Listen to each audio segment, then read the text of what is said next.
Galactic Confederation species mocked humans for their fragility. Commander Thexlar crushed titanium while humans flinched at a touch. Useless in war, the chidinous Krelvorian declared. Captain Chen and Dr. Reyes exchanged knowing glances as aliens dismissed Earth's warriors. They would learn soon enough. The human delegation departed the Grand Assembly Hall, with diplomatic smiles masking their frustration. 6 months of negotiations had culminated in this embarrassment. The Confederation needed allies against the Shriven Empire, yet they'd relegated Earth to non-combat advisory status. Glorified clerks in a galactic war. They scanned our bodies but ignored our history, Dr. Elena Reyes muttered as they boarded their shuttle. She clutched her datapad containing thousands of years of human warfare documentation. The Confederation's anthropologists had barely glanced at it, too fixated on humanity's physical limitations. Captain James Chen gazed through the viewport at the massive Confederation battlecruisers.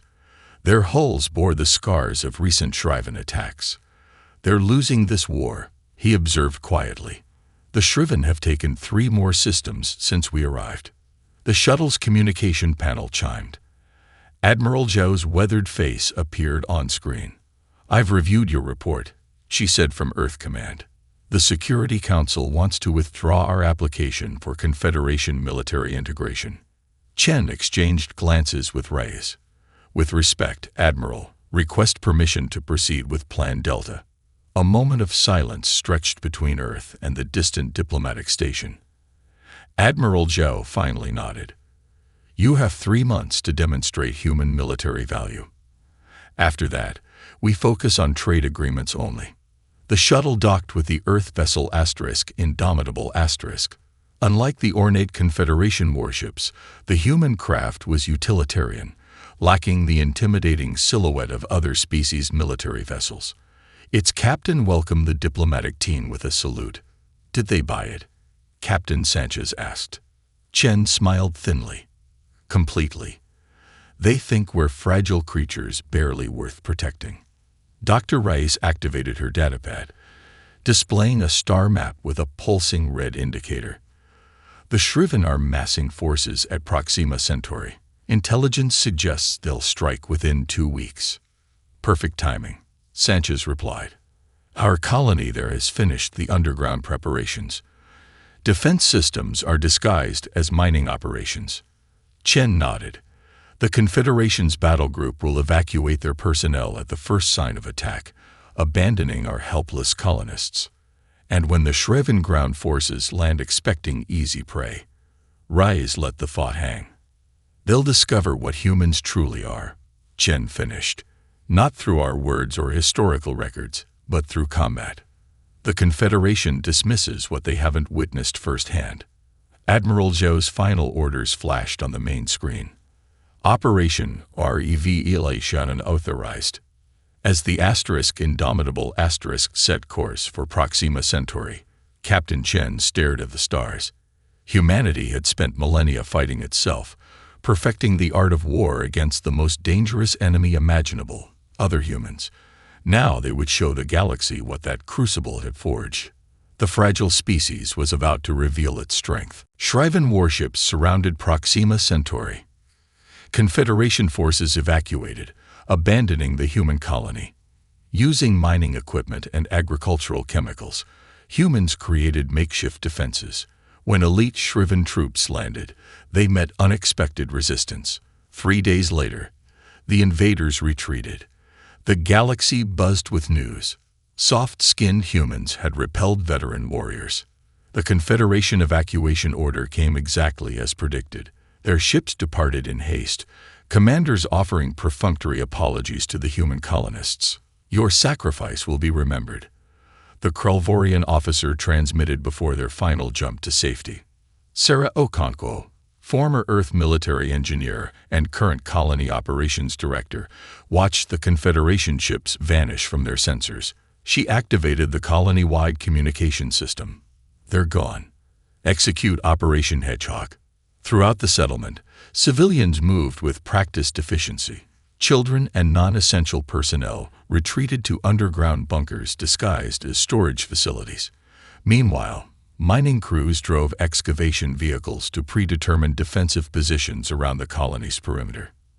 Agricultural Team A, report, Sarah commanded from the converted command center. Dr. Prisha Mehta's voice came through clearly. Fertilizer compounds reproposed as requested. Explosive yield is approximately 78% of military grade. We've produced enough to cover all approach vectors.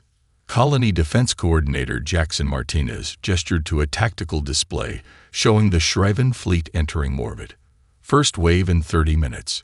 Dropships for approximately 3,000 ground troops. Sarah nodded. Right on schedule. The humans had known this moment would come. While appearing to build standard colonial infrastructure, they had prepared for battle since breaking ground 3 years ago. Irrigation channels doubled as tank traps. Warehouse roofs concealed anti-aircraft batteries built from modified mining lasers. Agricultural drones had been reprogrammed for surveillance and precision strikes. When the first Shriven dropships descended through the atmosphere, they encountered no resistance. Their preliminary scans showed only scattered heat signatures of terrified colonists.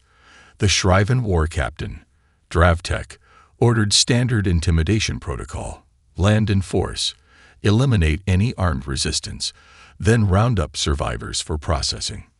The first dropship to land erupted in flames as pressure-triggered explosives detonated beneath it. The second and third crashed when precision-targeted mining lasers severed their control surfaces. The remaining ships scattered, landing troops in disarray rather than in formation. The Shriven expected to face untrained civilians with improvised weapons. Instead, they encountered coordinated resistance from multiple hardened positions. Colonists wearing mining exoskeletons charged Shriven soldiers, the machine's hydraulic strength matching the aliens' natural power. Agricultural spreaders launched chemical compounds that hardened on contact with Shriven breathing apparatus. They're adapting to our tactics, Martinez reported as the third wave of Shriven forces landed, changing formation and using different approach vectors. Sarah smiled grimly. Good. We'll adapt faster. By the second day, the Shriven had learned to avoid the obvious traps, but fell victim to secondary ambushes. By the third day, their casualties approached 60%, with no significant territory gained. The humans had maintained communication despite Shriven jamming attempts, constantly shifting strategies and repurposing equipment in ways the Shriven command couldn't predict. War Captain Dravtek finally ordered a full retreat. As his command shuttle broke atmosphere, he transmitted to his superiors. These humans are unlike any prey we've hunted. They turn everything into weapons. Everything. Within hours, Confederation intelligence networks buzzed with reports of the impossible victory. The fragile species had proven itself anything but. Atmospheric toxins paralyzed Confederation soldiers during the Calig 7 assault. Captain Zorvex watched humans advance despite blood streaming from their eyes. Pain is just information, a human medic explained while injecting him with a synthesized antidote. The Shriven, unprepared for enemies who fought harder when wounded, fell to humanity's relentless assault. The Confederation War Council's decision to include humans in the assault on Calig 7 was not unanimous. Commander Thexler had objected vehemently, but the Council overruled him. The victory at Proxima Centauri, while impressive, could have been an anomaly. Humans needed to prove themselves in a coordinated military operation. Calig 7, a fortress moon orbiting a gas giant in the Varric system, housed the Shriven's primary command center for this sector. Its atmosphere was naturally toxic to most species, but all Confederation troops wore environmental suits. Intelligence reported standard defenses, nothing that should have concerned the veteran multi-species assault team. Captain Zorvex of the Dorzak Elite Guard led the operation, with a platoon of 40 humans, under Lieutenant Maya Rodriguez integrated into his command. The dropships penetrated the moon's thin atmosphere without incident, landing 2 kilometers from the primary facility. First phase complete, Zorvex announced as troops deployed in textbook formation. Environmental readings normal. Advance to checkpoint Alpha. The attack faltered less than 15 minutes later. A previously undetected dispersal system activated, releasing a neurotoxin that penetrated the Confederation environmental suits through microscopic pores. Within seconds, soldiers from 12 different species collapsed in agony. Zorvex fought to remain conscious as his neural implants overloaded with pain signals. Through blurred vision, he saw his entire command. Over 300 elite warriors, writhing on the rocky ground, all except the humans. Their environmental suits had also been breached. Blood seeped from their eyes, noses, and ears. Their skin blistered where exposed. Yet they remained standing, establishing a defensive perimeter around their fallen comrades. "How?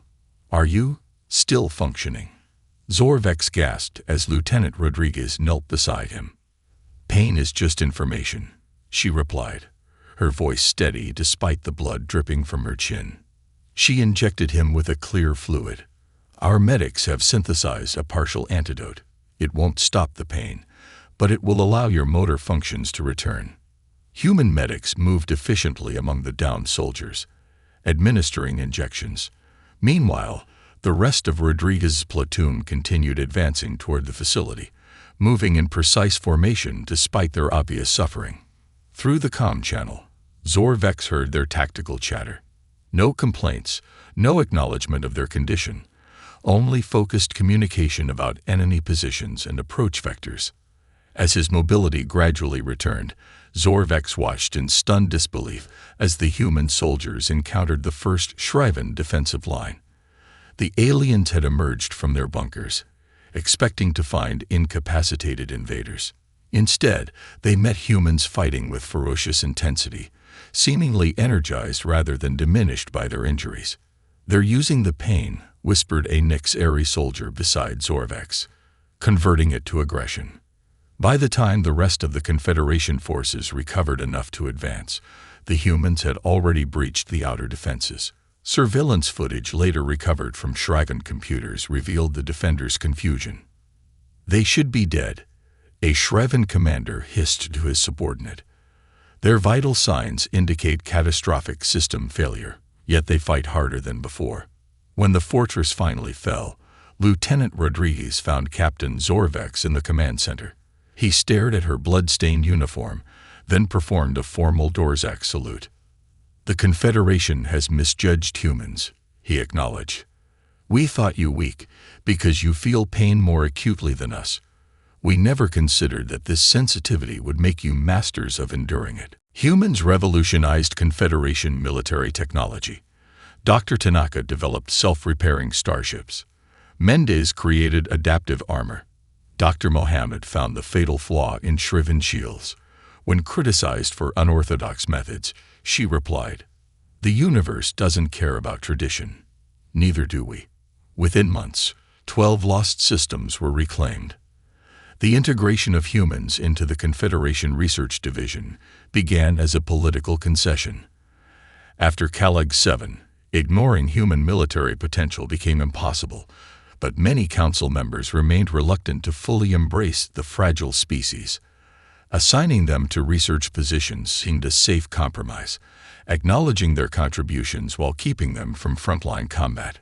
High Counselor Vex Thul personally escorted Dr. Isamu Tanaka, Engineer Carlos Mendez, and quantum physicist Dr. Aisha Mohammed to the Arcturus Research Station. "Your species has shown unexpected qualities," the Nyx-Aerie diplomat admitted as they toured the vast facility. "Perhaps you will bring fresh perspectives to our technological challenges." What no one anticipated was how fundamentally humans would disrupt 10,000 years of Confederation research methodology. Within a week, Dr. Tanaka had dismantled and reassembled 3 different propulsion systems, combining elements in ways the original engineers insisted were incompatible. When his hybrid design produced 42% more thrust with 17% less fuel consumption, the station's director demanded an explanation. "You've been designing engines based on theoretical perfection," Tanaka explained, hands gesturing enthusiastically. "We build for failure recovery. Every human system assumes damage will occur and incorporates multiple pathways to maintain functionality." His Lazarus Protocol allowed damaged starships to rebuild themselves using scavenged enemy debris. Vessels that would previously have been abandoned after battle returned to service within days rather than months. Meanwhile, Engineer Mendez approached armor design from an entirely different perspective. Confederation protection systems used impenetrable materials that, once breached, became catastrophic vulnerabilities. Mendez instead developed reactive composites that learned from damage. This armor gets stronger where it's hit, he demonstrated to astonished Confederation scientists. Each impact triggers localized molecular reconfiguration, reinforcing vulnerable areas. The prototype survived 3 times as many direct hits as standard Confederation armor before failing. Most significantly, Dr. Mohammed's approach to Shriven shield technology bordered on heresy to conventional Confederation scientists. Rather than accepting the fundamental equations as immutable, she questioned their basic assumptions. "You've been trying to overpower their shields," she pointed out during a particularly heated debate. "But there's a harmonic oscillation pattern in their energy matrix, a resonance vulnerability that requires precisely calibrated counter-frequencies, not brute force." Senior researcher Klexpar bristled at her suggestion.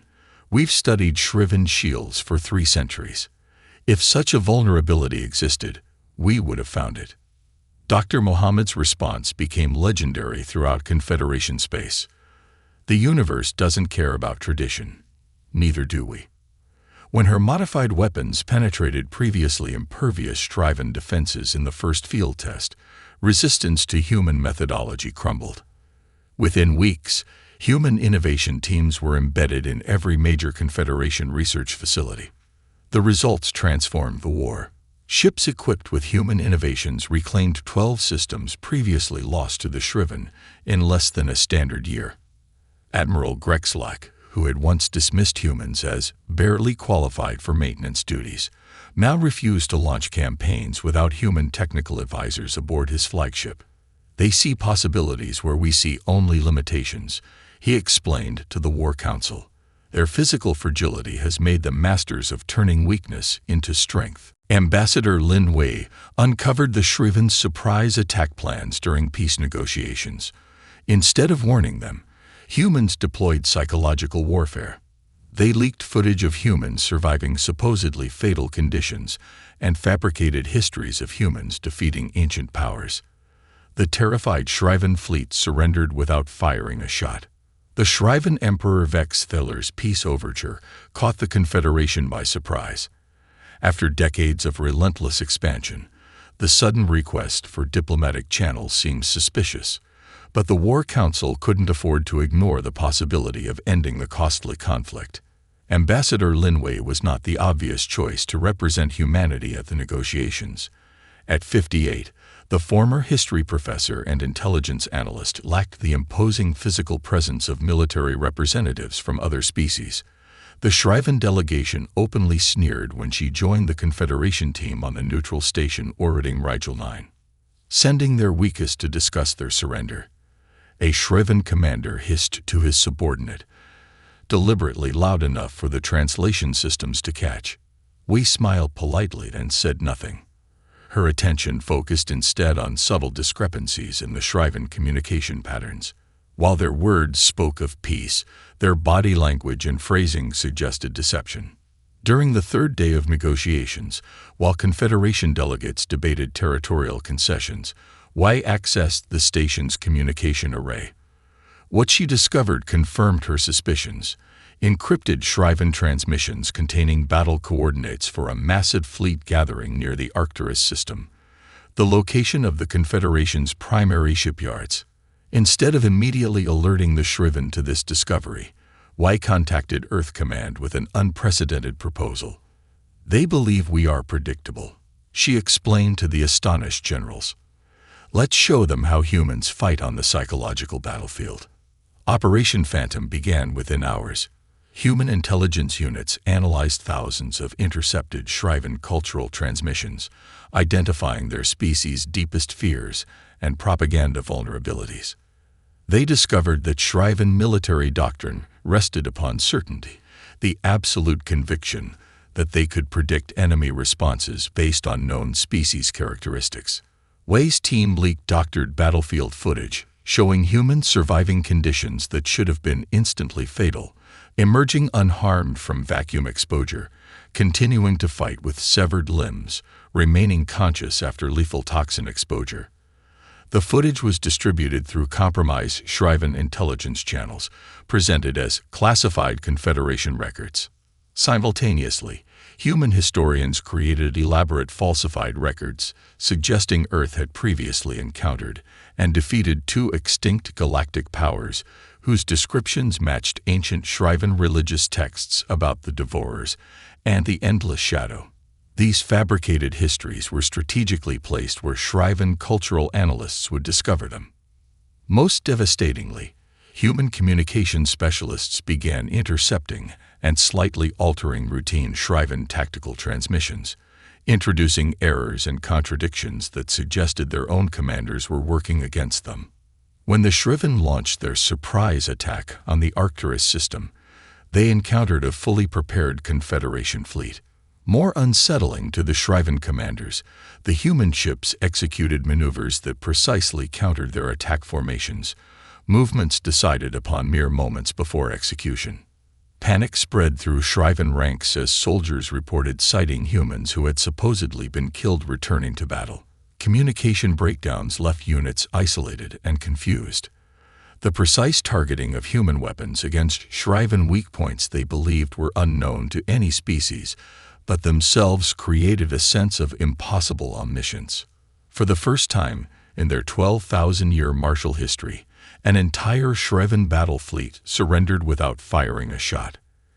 As the Shriven admiral's ship powered down its weapons, he requested to speak directly with the human commander. "How?" he demanded. "How did you know our every move before we made it?" Admiral Takahashi's response was transmitted across all Shriven channels. "We've been fighting ourselves for our entire history. There is no strategy you could devise that we haven't already used against each other." The Shriven retreated behind vast defenses. While other species required hibernation between campaigns, General Osei's humans maintained the Long Watch. 15 years of constant pressure. They patrolled radiation zones and gravitational distortions where no other species could survive. The Shriven, exhausted by unrelenting pressure, collapsed when the final offensive came. The humiliating surrender at Arcturus forced the Shriven Empire to abandon its offensive strategy. Their remaining fleets withdrew to their core worlds, establishing a defensive perimeter spanning hundreds of light years. Behind this buffer zone, they began rebuilding their military might. The Confederation High Command faced a critical dilemma. A direct assault on the Shriven core worlds would cost billions of lives, but allowing the enemy to regroup meant eventual renewed aggression. Strategic simulations suggested a minimum 10-year stalemate. During a particularly heated War Council session, General Maya Osei, newly promoted after the Calig 7 campaign, proposed an unprecedented approach. "The Shriven expect us to either attack or withdraw to lick our wounds," she explained, highlighting sectors along the vast defensive perimeter. "They don't understand human persistence. We propose a third option: continuous pressure." Her plan was immediately challenged by Confederation military leaders. "Continuous? Impossible," declared Supreme Commander Kelv Aksu. "All species require rest cycles. The Dorzak must hibernate for a full cycle every 3 campaigns. The Krelvorians need regeneration periods. Even the Nyx-Eri experience collective consciousness fatigue after extended deployments." Osei's expression remained impassive. "Humans don't." What came to be known as the Long Watch began the following month. While other Confederation forces rotated in and out of active duty, human-led scout teams maintained constant pressure on Shriven defenses. They established forward operating bases on irradiated moons where no other species could survive long-term deployments. They patrolled regions of space with gravitational distortions that sickened other species. "They never stop," a captured Shriven commander reported to his superiors. "The others we can predict. They attack, withdraw, recover in predictable cycles. But the humans are always there, always probing, always watching. The psychological impact proved devastating. Shriven forces, accustomed to periods of relative calm between Confederation offensives, found themselves under perpetual surveillance and harassment. Human stealth teams infiltrated supposedly secure installations, leaving evidence of their presence without engaging, a reminder that nowhere was truly safe. For 15 standard years, the long watch continued. Human crews rotated personnel while maintaining continuous operations. They cataloged every Shriven patrol route, every supply line, every defensive weakness. When one human scout ship was destroyed, another silently took its place within hours. The Krelvorian General Thexlar, the same commander who had originally dismissed humans at first contact, initially criticized OSE's strategy as meaningless attrition. By the 8th year, he had changed his assessment. The greatest weapon humans possess, he noted in a private communication to Supreme Commander Kelvaxu, is not technological or biological, but temporal. They outlast their enemies. When the final Confederation offensive began, the Shriven defense network had been mapped in exhaustive detail. Every commander knew precisely where to strike and when.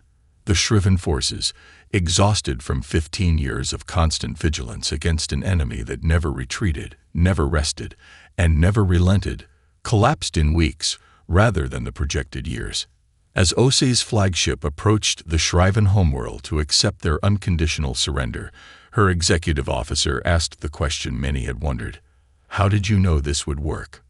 "Because," OSE replied, "humans understand that sometimes victory doesn't go to the strongest or the smartest, but to the last one standing." Rather than claiming territories after victory, General OSE established an academy teaching the human warrior code. Our strength isn't that we're good at fighting. It's knowing when not to fight. When a Dorzak unit ignoring these principles suffered catastrophic losses, while human-trained forces resolved similar conflicts peacefully, even former enemies sent students. The defeat of the Shriven Empire marked a turning point in galactic history. For the first time in millennia, the Confederation faced no existential threat. Victory celebrations continued for months across hundreds of worlds, with humans elevated from dismissed newcomers to celebrated heroes. The Confederation Assembly convened on Centauri Prime to formally recognize humanity's contributions and discuss the distribution of former Shriven territories. Species that had once sneered at humans now jockeyed for their favor and alliance. Speculation ran rampant about what demands Earth might make: resource rights, technological exchanges, political power. General Maya Osui, now appointed Earth's primary representative, arrived at the assembly flanked by a small delegation rather than the expected entourage of military officers. Her address to the gathered delegates stunned the chamber into silence. "The Confederation expects us to claim our spoils of war," she began, her voice echoing through the vast hall. "Instead, we propose to share what truly made humanity effective, not our technology or tactics, but our philosophy of conflict." Murmurs of confusion spread through the assembly as OSI outlined her proposal. A new military academy on Earth, open to all Confederation species, dedicated to teaching not just human combat techniques, but human ethical frameworks around warfare. "The true strength of humanity," she explained to the perplexed delegates, "isn't that we're good at fighting. It's that we know when not to fight." The human warrior code she presented emphasized concepts alien to many Confederation military traditions: proportional response, protection of non-combatants, respect for enemy forces, and the ultimate goal of sustainable peace rather than total victory. "These are not signs of weakness," OSI insisted as the Dorzak Supreme Commander Kalvorex openly scoffed. "They are the reason humans survived thousands of years of fighting each other.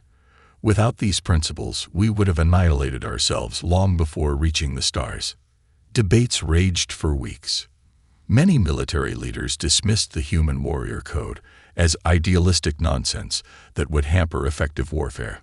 Others saw political manipulation behind the seemingly altruistic offer. The controversy reached its climax 6 months later when Dorzak forces under Commander Orcs, who had publicly rejected human principles, suffered catastrophic losses attempting to suppress a minor insurrection in the Proxima system. Their overwhelming force triggered desperate resistance, escalating casualties on both sides. Simultaneously, a similar uprising in the Ta Cetes system was contained by a mixed-species unit trained under the Human Warrior Code. By limiting their response, protecting civilian centers, and opening dialogue with moderate factions, they achieved stability with minimal bloodshed. The contrast proved impossible to ignore. Applications to Earth's new academy, officially named the Confederation Center for Strategic Ethics, flooded in from across the galaxy. Even the quarantined Shriven worlds requested observer status. Learn from them, the new Shriven regent instructed his representatives. For they have mastered the contradiction we never could, how to be simultaneously the most fearsome warriors and the most compassionate victors.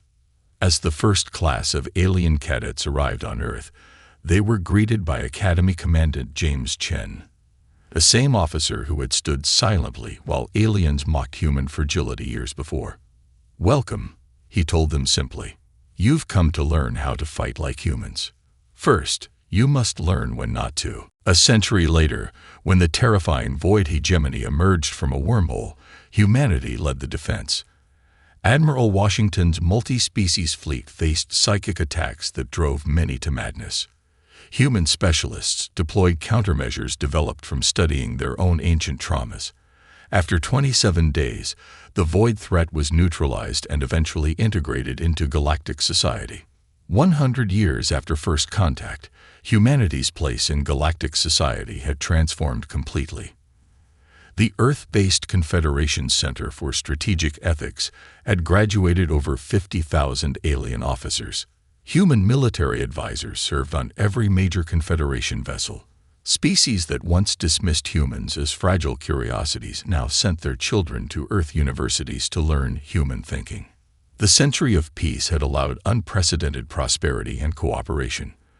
The former Shriven territories had been peacefully integrated, their culture preserved while their expansionist ideology was reformed. The quarantine had been lifted 30 years prior, and Shriven representatives now held seats on the Confederation Council. Then came the anomaly. Deep space monitoring stations detected a wormhole formation at the edge of the galaxy, a phenomenon previously thought impossible outside laboratory conditions. The energy readings exceeded anything in Confederation records. As the wormhole stabilized, a fleet of vessels unlike any encountered before emerged. They broadcast no communication, responded to no hails. Their design defied conventional physics, seeming to exist partially in another dimension. The first Confederation forces to make contact were annihilated without firing a shot. Survivors reported experiencing overwhelming terror and hallucinations before their ship systems failed.